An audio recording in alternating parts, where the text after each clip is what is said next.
시간이 허락되면 사도행전 말씀을 계속 상고할까 합니다.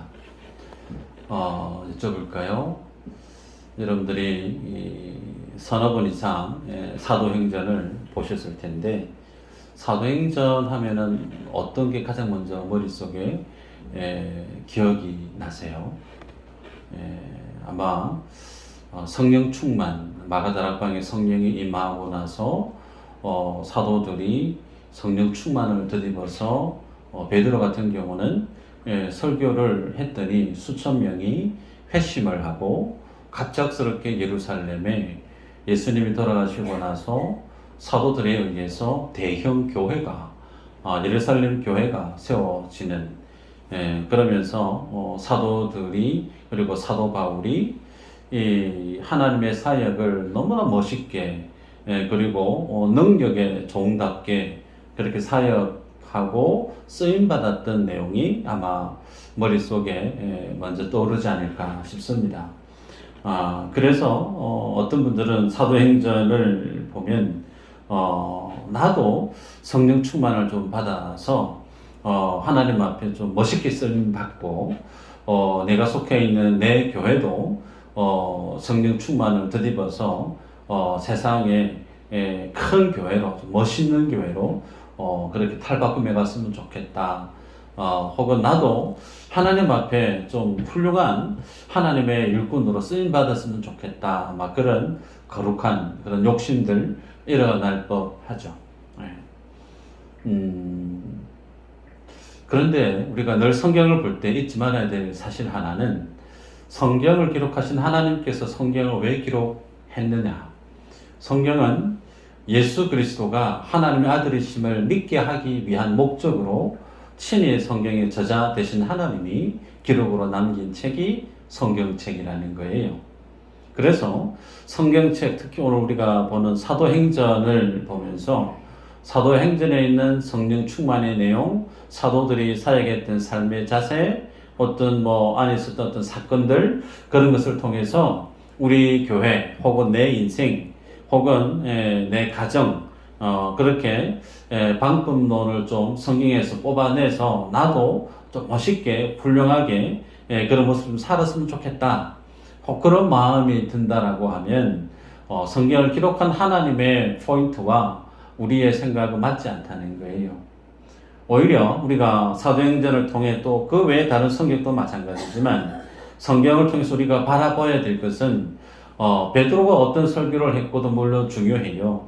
사도 바울이 어떤 과정을 통해서 사도가 되어졌고 바울 사도가 어떤 사역을 했었는지 아는 것도 분명 중요해요.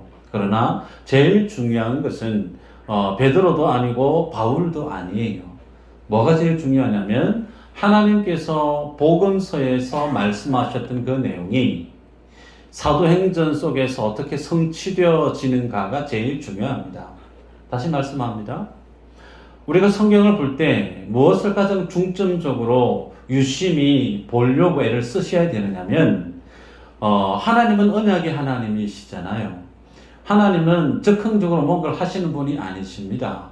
하나님은 미리 말씀 주시고 말씀 주신 그 내용을 인간의 역사 속에서 완성해 가시는, 이루어 성취해 내시는 하나님이시죠. 때문에 우리는 성경을 볼 때 이루어진 그 결과가 어떤 과정을 통해서 하나님의 말씀이 성취되어졌는가를 봐야 된다는 거예요. 여러분, 성경에 보면 우리가 앞서 이제 보게 되겠지만 사도행전 2장에 보면 성전 미문에 앉아 있었던 한 사람, 나면서부터 걸어보지 못한 안전뱅이가 있지 않았습니까? 그 모습을 보고 예배드리러 가던 베드로와 요한이 예수에게로 일어나 걸어라 라고 얘기하죠. 그랬더니 그 안전병에 일어나서 걷습니다. 그러면서 그 모습을 두고 많은 사람들이 베드로를 뚫어지게 바라봅니다. 그때 베드로가 하는 말이, 이 사람이 온전케 된 것이 어찌 우리 개인의 경건과 능력으로 되어진 것처럼 우리를 주목하는가? 우리 바라보지 말라는 거예요. 이 일이 되게 하신 이는 예수 그리스도 그 주님이라는 거예요. 베드로도 요한도 바울도 성경의 독자들에게 뭘 요구하고 있느냐면 자기들 바라보지 말라는 겁니다. 누구를 바라봐야 되죠? 예수 그리스도. 그 주님이 성경에서 어떤 일을 주체적으로 주체가 되셔서 일을 하고 계시는가? 우리는 늘 성경을 볼 때 이 관점으로 성경을 보셔야 바른 해석을 하고 바른 믿음의 정도를 걸어가실 수가 있습니다. 그럼 1절부터 차근히 볼까요? 1절에 데오빌로여 그렇게 기록합니다. 데오빌로여. 예, 사람 이름이죠. 예, 누가복음에서의 수신자도 데오빌로로 되어 있습니다. 그래서 이 데오빌로라고 하는 이 인물은 한 사람이면서도 동시에 이 편지를 사도행전이 서시서 편지를 받고 있는 모든 수신자들을 통칭하는 표현으로도 봐도 무방합니다. 데오빌로라고 하는 이름의 뜻은 하나님께 사랑스러운 자 그런 뜻이죠. 그래서 이 데오빌로라고 하는 인물에게 편지를 쓰고 있는 사도행전의 저자는 누가라고 하는 사람이죠. 누가 사도행전을 적었다고요? 네, 빙고. 누가 적었대요.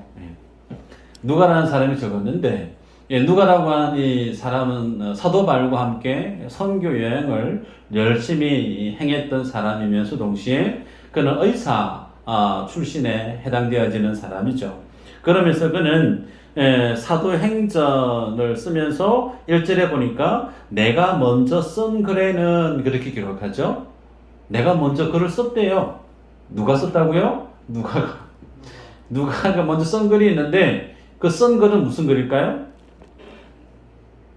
사도행전은 뒤에 쓴 거예요. 그럼 앞에 쓴 게 있대요. 누가복음이죠. 누가복음이 전편이 해당되어지고 저자 누가가 후소편으로 적은 책이 사도행전이라는 겁니다. 자, 그러면 누가복음에는 어떤 일이 기록되어졌느냐? 물은 예수께서 행하시며 가르치시기를 시작하신부터 2절에 그가 택하신 사도들에게 성령으로 명하시고 승천하신 날까지의 일을 기록했다. 그렇게 기록하고 있습니다.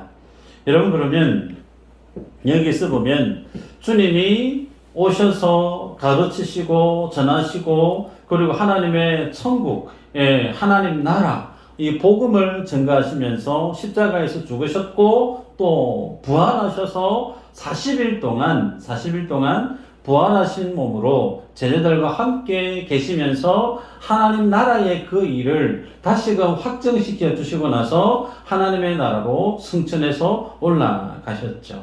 자, 그러면서 주님이 이 제자들에게 뭘 명하고 계시느냐면 머물러 있으라.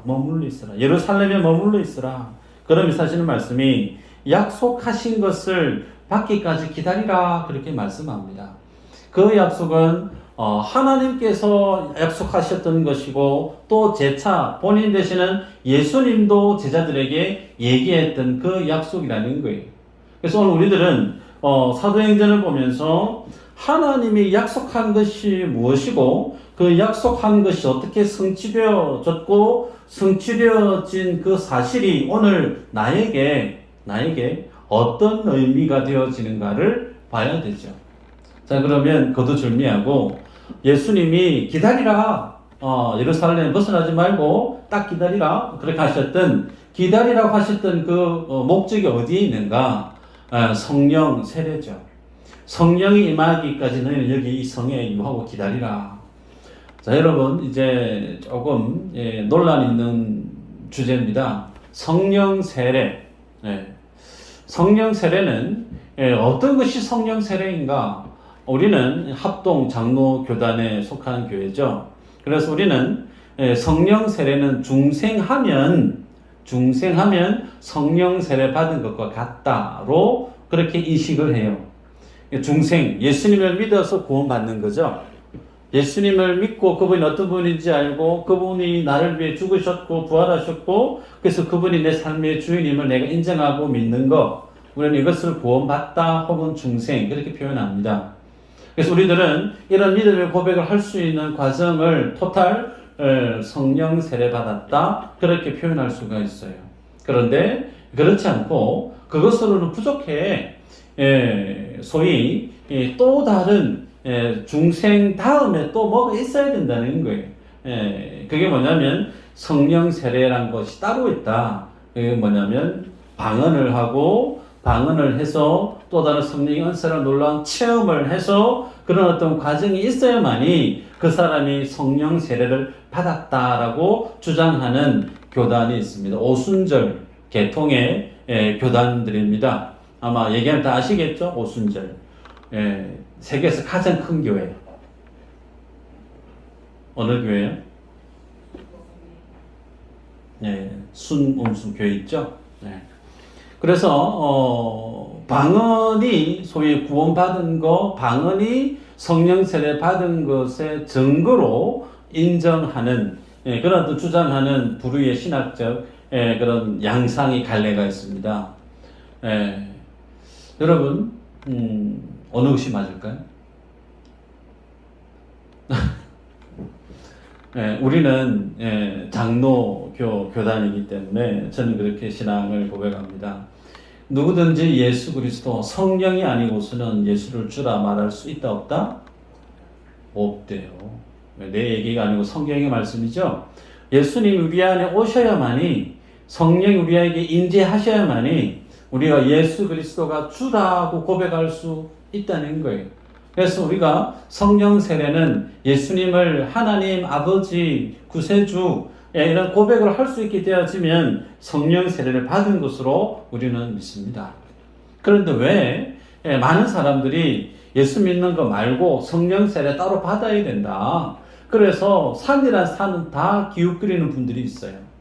용하고 능력의 종이라 불리는 목사님들 찾아서 머리를 열심히 들이미시는 분들이 실제 한국 교회 안에 많이 계시죠. 이런 일들이 왜 일어날까? 신앙생활을 하긴 하는데 자신의 신앙생활의 그 모습이 사도행전에 나타나고 있는 초대교회 성도들의 모습과 너무 다르다는 거예요.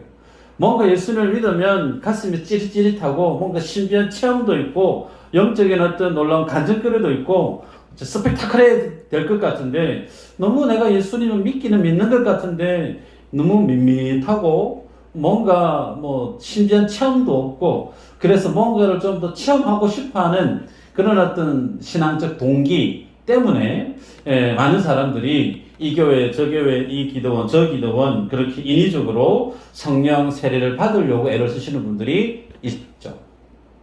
여러분 그러면 성령은 받고 싶으면 받아지나요? 성령은 하나님의 그리스도의 영입니다. 하나님의 한 위격이에요. 그래서 예수님이 기다리라고 그랬습니다. 성령이 임할 동안 너희는 이 성에서 유하고 기다리라. 그래서 성부 하나님과 성자 예수님에 의해서 성령 하나님이 이 땅 가운데 보냄을 받아서 성령이 임하게 되어진 것이지 인생이 피조물이 오세요 가세요 그런다고 해서 성령님이 오고 가고 주객이 바뀐 거예요. 우리의 주인은 하나님이시죠. 아멘이죠. 우리는 그분의 피조물이에요. 그분의 자녀예요. 마치 종 부리듯이 할 수 있는 권한이 우리에게는 없습니다. 그러기에 이 사실 우리가 잘 안다라고 하면 우리는 성령 충만의 의미가 뭔지를 제대로 이해하셔야 돼요. 그러면 여쭤봅니다. 성령 충만하면 여러분 행복할 것 같아요? 안 행복할 것 같아요? 다시 질문을 드릴까요? 성령 충만하면 기분이 좋으실 것 같아요? 안 좋으실 것 같아요? 성령 충만 구하면 여러분 좋을 것 같다고 얘기했어요. 자, 볼까요? 사도행전을 보시면 성령 충만을 받고 나면부터 담대하게 복음을 전하죠. 그리고 놀라운 하나님의 이적들이 일어납니다.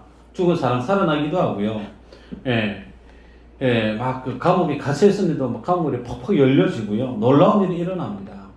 그래서 예수 믿으면 이런 놀라운 일을 체험하는구나. 여러분 여기까지만 보면 나도 한번 성령 충만 받아봤으면 정말 좋겠다. 그런 마음이 들 법해요. 근데 성경의 끝을 보셔야죠. 베드로가 어떻게 끝이 나죠? 바울이 어떻게 끝이 나죠? 다 순교의 제물로 갑니다. 성령 충만의 그 정점, 그 마지막은 무엇으로 귀결되어지느냐면 예수님 믿고 내가 어떻게 하면 잘 살 수 있을까가 아니에요. 착각하시면 안 됩니다. 성령 충만하게 되어지면 내가 어떻게 죽어야 될까? 이 주제로 성령은 우리를 이끌어 가신다는 거예요. 많은 분들이 성령 충만을 받게 되어지면 하나님 앞에 쓰임받아서 마치 한국 교회 안에 혹은 통영 교회 안에 영적인 슈퍼스타가 돼서 많은 사람들에게 시선을 주목을 받고 인기를 좀 누리고 어떤 영적인 어떤 카리스마를 발휘하고 어떤 힘이 좀 쓰임받는 그런 어떤 좋은 그런 이미지로 성령 충만에 대한 동기, 생각을 가질 법하지만 성경은 전혀 반대입니다. 성경은 성령 충만하게 되어지면 돌 맞아요. 성령 충만하게 되어지면 굼습니다. 성령 충만했더니 나중에는 배반을 당하고 심지어는 단두대에 목이 떨어져 나가는 순교의 제물이 되고 맙니다. 다시 여쭤볼까요? 성령 충만 하시고 싶으세요? 성령 충만 좀 사용하고 싶으세요? 말이 나뉘지는 것 같은데. 할렐루야. 네. 여러분, 예수 믿는 것은 잘 사는 데 있지 않습니다. 엄밀히 얘기하면 예수 믿는 것은 잘 죽기 위해서 믿는 거예요. 성령 충만하게 되어지면 주님이 우리를 십자가로 이끌어 가세요.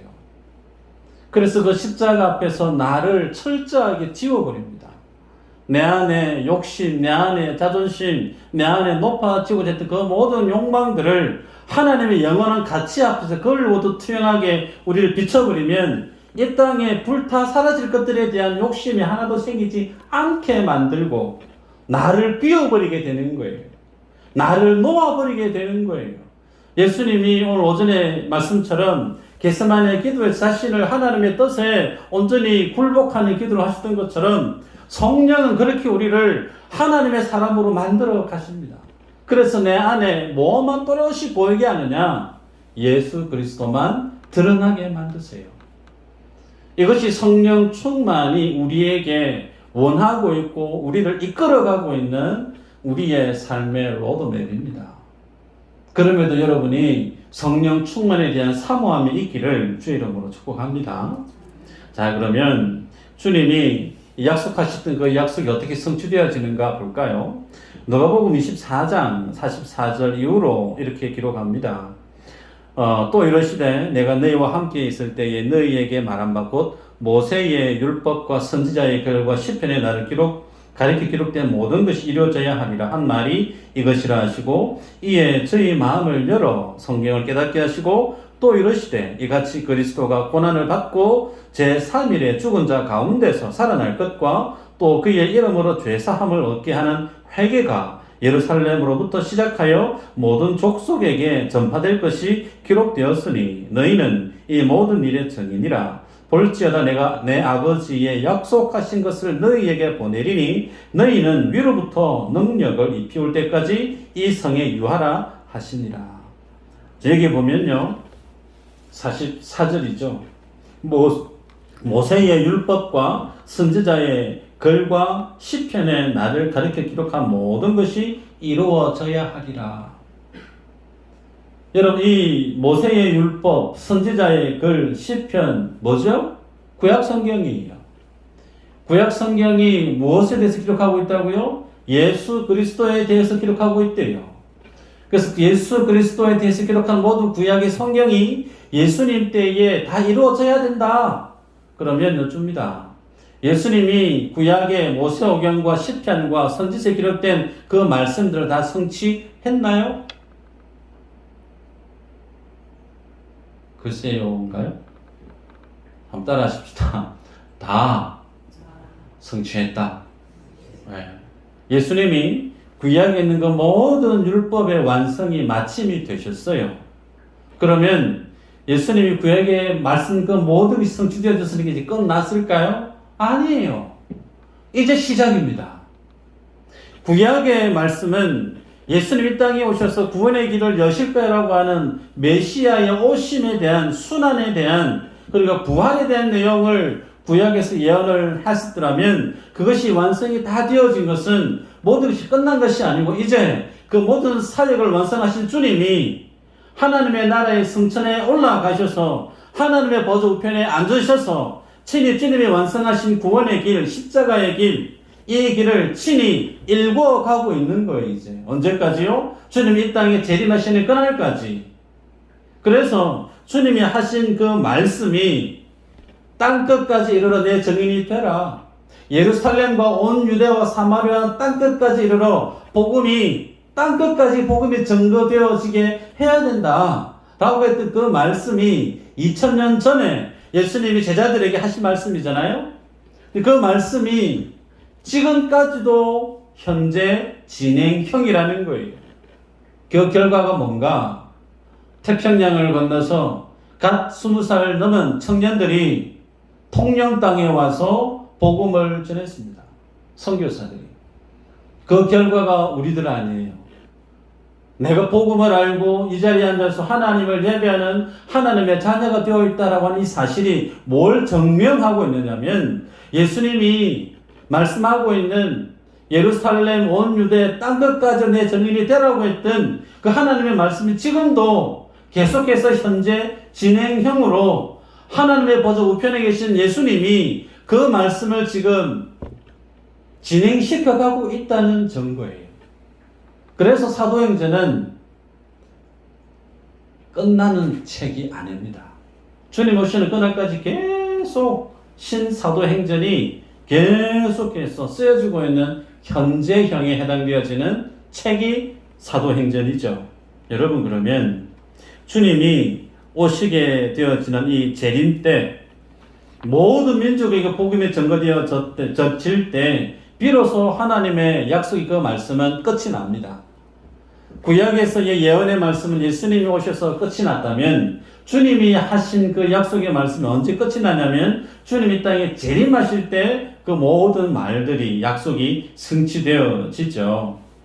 그래서 우리들은 사도행전을 보면서 뭘 중점적으로 봐야 되냐면 앞서 말씀하신 그 내용이 어떻게 역사 속에서 성취되어졌는가를 유심히 보셔야 돼요. 그걸 제대로 아시는 분은 하나님 앞에서 내가 지금 이 세상을 살아감에 있어서 어디에 내 삶의 목적을 두고 지금 뭘 하며 살아야 되는지에 대해서 바른 믿음의 정도를 걸어가실 수 있다는 거예요. 여러분, 예레미야 31장 한번 볼까요? 31절. 네, 한번 읽어보십시다. 시작. 여호와의 말씀이니라. 보라, 날이 이르니 내가 이스라엘 집과 유다 집에 새 언약을 맺으리라. 이 언약은 내가 그들의 선원들의 손을 잡고 애굽 땅에서 인도하여 내는 날에 맺은 것과 같지 아니할 것은 내가 그들의 남편이 되었으고 그들의 내 언약을 깨뜨렸습니다. 여호와의 말씀이니라. 그러나 그날 후에 내가 이스라엘 집과 맺은 언약은 이러하니 곧 내가 나의 법을 그들의 속에 두며 그들의 마음에 기록하여 나는 그들의 하나님이 되고 그들은 내 백성이 될 것이라. 여호와의 말씀이니라. 그들이 다시는 각기 이웃과 형제를 가리켜 이르기를 너는 여호와를 알라 하지 아니하리니 이는 작은 자로부터 큰 자까지 다 나를 알기 때문이라. 내가 그들의 악행을 사하고 다시는 그 죄를 기억하지 아니하리라. 여호와의 말씀이니라. 아멘. 여러분 33절에 나는 그들의 하나님이 되고 그들은 내 백성이 될 것이라. 이게 성경의 전체 창세기부터 계시록까지 하나의 주제, 이 말씀이에요. 하나님이 나의 하나님이 되고 나는 하나님의 백성이 되어지는 이것 만들려고 주님이 성경 우리에게 주셨다는 내용이죠. 이것을 위해서 주님은 언약을 주셨어요. 소위 이것은 옛 언약이라고 그럽니다. 이 옛 언약을 주셨는데 이 옛 언약을 받아들였던 이스라엘 백성들이 어떻게 살았느냐면 읽었던 본문의 내용을 보면 마치 예수님이 이스라엘의 남편이 되셔서 와이프 된 이스라엘과 손을 잡고 같이 출애굽을 하고 있는데, 손잡고 있는 와이프에 해당되지 않는 이스라엘 백성이 남편이 번히 옆에 있는데 남편 얼굴 바라보지 않고 애굽을 바라봤다는 거예요. 몸은 남편 대신 주님과 함께 있지만 그 마음은 하나님과 전혀 무관한 애굽을 향해 살아가고 있었던 이스라엘 백성들의 믿음 없는 삶을 고발하십니다. 성경에 이 내용이 계속 무한 반복되어져요. 롯의 아내, 여러분 아시죠? 소금 기둥이 되어져 버린 천사의 인도에 의해서 소돔과 고모라 땅을 빠져나오고 있는 그 와중에 마음에 두고 있었던 소돔 고모라 땅이 그리웠던 거예요. 돌아보고 소금 기둥이 되고 말았습니다.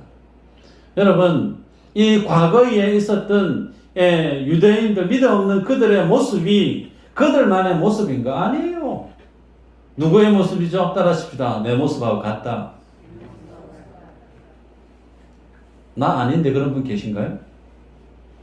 내 모습하고 같아요. 나도 예수님 믿는다고 하는데 주중에 얼마나 바쁜지 하나님에 대한, 하나님의 뜻에 대한, 하나님의 부르심에 대한 관심은 1도 없고 왜 그렇게 바쁘게 사는지 몰라요. 주일날 와서 주님 앞에 딱 서면 잘한 게 하나도 기억이 안 나요. 그 모습이 누구와 같은가? 유대인과 같은 거예요.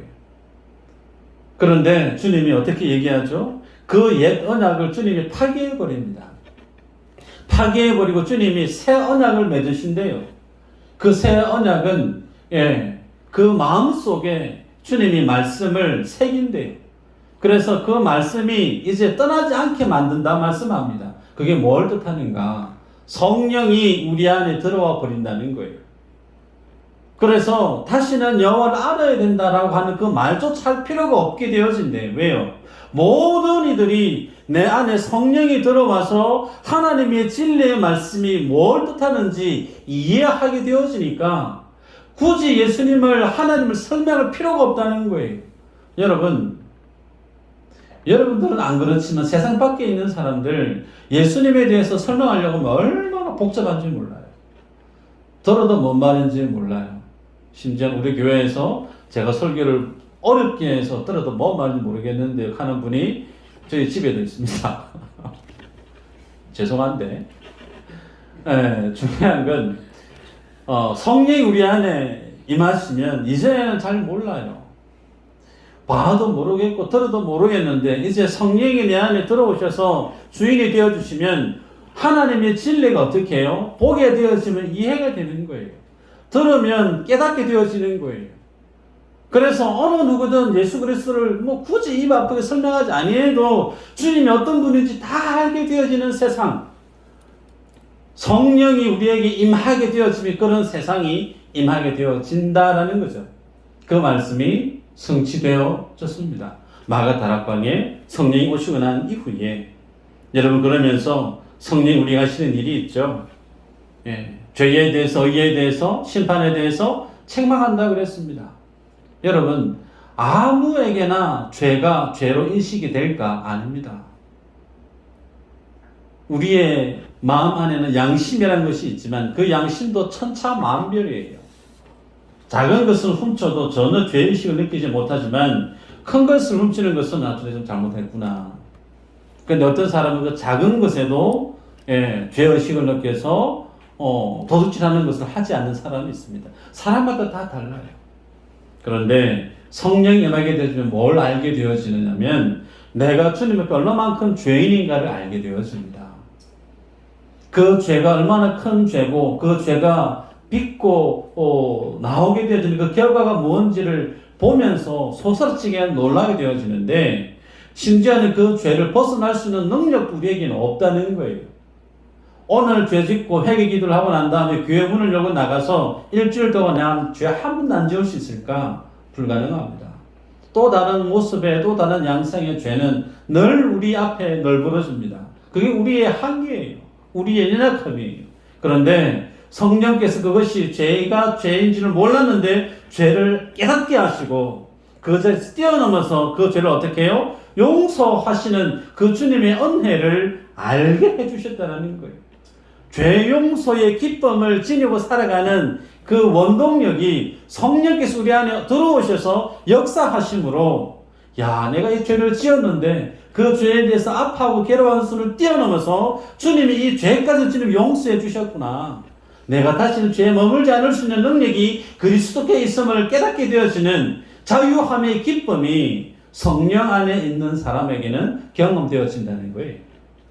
여러분, 이 말씀의 은혜가 여러분 속에 실제가 되기를 주 이름으로 축복합니다. 또 중요한 것이 성령에 대해서 얘기하는 것이 요엘서 2장에 있는 말씀이죠. 요엘서 2장의 내용이 사도행전 2장 16절 이후로 인용되어져 있습니다. 한번 볼까요? 네, 시간이 좀 가지만 읽어보십시다. 시작.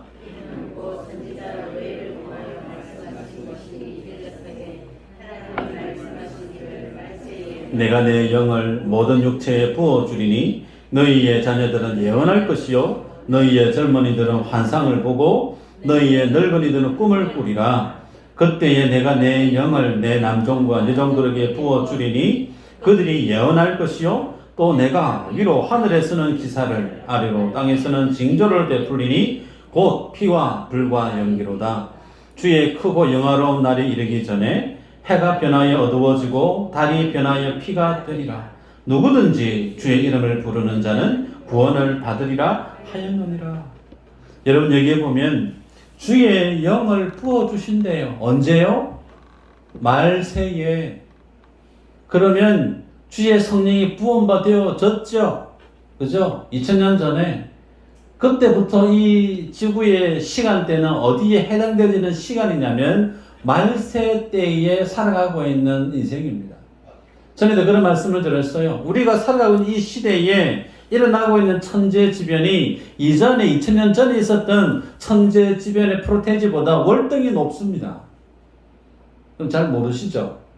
얼마만큼 하나님의 구속의 완성의 시간을 향해서 급속하게 내달리고 있는지 여러분, 그냥 이 땅에 살아가다 보니까 마치 기차 안에 있어서 차 안에 있어서 내가 얼마나 빨리 가는지 모르는 것처럼 그렇게 여기실 수 있을지 모르나 우리는 2000년 전에 무수히 1000년이 넘는 그 세월 동안 일어났던 그 모든 천재지변보다 2000년 이후 그리고 2020년 이후 2020년부터 2024년 사이에 있었던 천재지변의 프로테이지가 월등히 높습니다. 지진이 나고 전쟁이 나고 천재지변이 있고 이상기후기변이 있고 뭘 뜻할까요? 말세가 진짜 가까워지고 있다는 거예요. 이 말세 때에 주님이 우리에게 성령을 부어주시게 되어지면 이제 뭘 한다고 얘기하죠? 예언을 한대요. 환상을 보게 된대요. 장래의 일을 말하게 된답니다. 이게 뭘까요?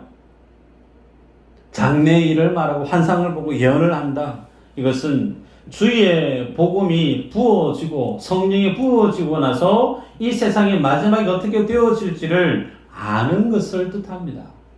그래서 오늘 읽었던 우리가 좀 전에 읽었던 그 내용을 보면 장래에 피와 불과 연기가 몰아닥칠 것이다. 그리고 주의 영화로운 날이 이르기 전에 해가 변하여 어두워지고 달이 변해 피가 될 것이다. 이 내용을 앞서 우리에게 알려주셨다는 거예요. 이제 완성된 하나님의 진리가 우리에게 이미 주어졌다는 거예요. 그러면 말씀을 맺는데요. 그러면 이 완성된 진리를 우리가 지금 알고 있으면 그 마지막을 알고 있다는 거예요. 결론을 알고 있다는 거예요. 그러면 그 결론을 알고 있는 사람은 오늘을 어떻게 살아야 되냐는 거예요. 오늘을. 네? 주님이 얘기합니다. 누구든지 주의 이름을 부르는 자는 구원을 얻으리라. 누구든지 주의 이름을 부르는 자는 구원을 얻으리라. 누가 주의 이름을 부를 수 있을까? 성령이 부음받아진 사람, 성령이 너는 내 아들, 너는 내 딸이야 라고 하는 성령이 인재하신 그 심령만이 주의 이름을 부를 수가 있어요. 여러분은 하나님의 구원을 확정한 하나님의 자녀들이 맞으세요? 이것을 우리는 유효한 부르심이라는 겁니다. 조금 어려울지 모르겠으나 유효한 부르심. 여러분, 전에도 그런 말씀 드렸어요. 한 번 구원은 영원한 구원이 아니라고 그랬습니다.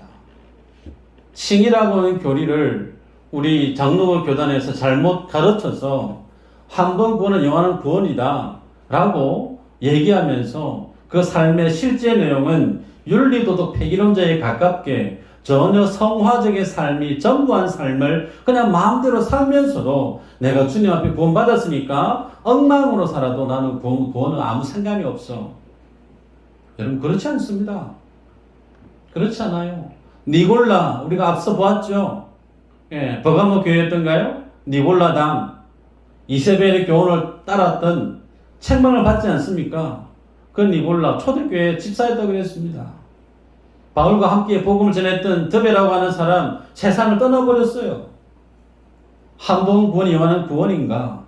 정말 한 번으로 영원한 구원이다 말할 수 있는 그 위치는 이 땅에서가 아니에요. 하나님의 나라에 가서 그 얘기를 할 수 있지 지금 우리는 그 시점이 아니란 말입니다. 그래서 우리들은 유효한 부르심이 내 안에 있는지 날마다 확정하셔야 돼요. 그것을 사도 바울은 두렵고 떨림으로 너희 구원을 이루라 라고 얘기합니다. 유효한 부르심이란 성령이 내 안에 오셔서 죄에 대해서 의에 대해서 심판에 대해서 말씀 앞에 서게 되어지면 내가 내 자신 없다 하면 알게 되어지는 거예요. 그래서 성령 세례는 익히 여러분이 아실 겁니다. 옛 사람은 죽고 그리스도와 함께 새 사람으로 살아나는 거. 그래서 그리스도와 함께 뭐 하는 거예요? 연합되어지는 거. 이것이 세례입니다. 여러분 세례 하나님과 내가 연결되어졌다는 거예요. 그러면 하나님에 대해서 가장 잘 아는 사람이 누구죠? 나예요. 내가 하나님 어떤 분인가를 내가 알아요. 성령이 우리에게 부어졌기 때문에. 그 주님은 죄가 없으십니다. 그 주님은 완전하세요. 그 주님은 거룩하세요. 그죠? 그 주님을 내가 날마다 봅니다.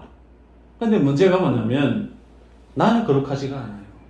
나는 죄가 너무 많아요. 나는 하나님 앞에 설 수 있는 게 아무것도 없어요. 그 모습으로 내가 주님과 지금 연합이 되어 있다라고 볼 때 우리는 날마다 뭘 할 수밖에 없는 인생으로 드러날까요? 회개할 수밖에 없는 인생으로 드러난다는 거예요. 회개의 열매를 계속해서 맺어가는 인생으로 그것을 우리는 성화라고 얘기합니다. 현재적 구원이 확정되어져 가는 것.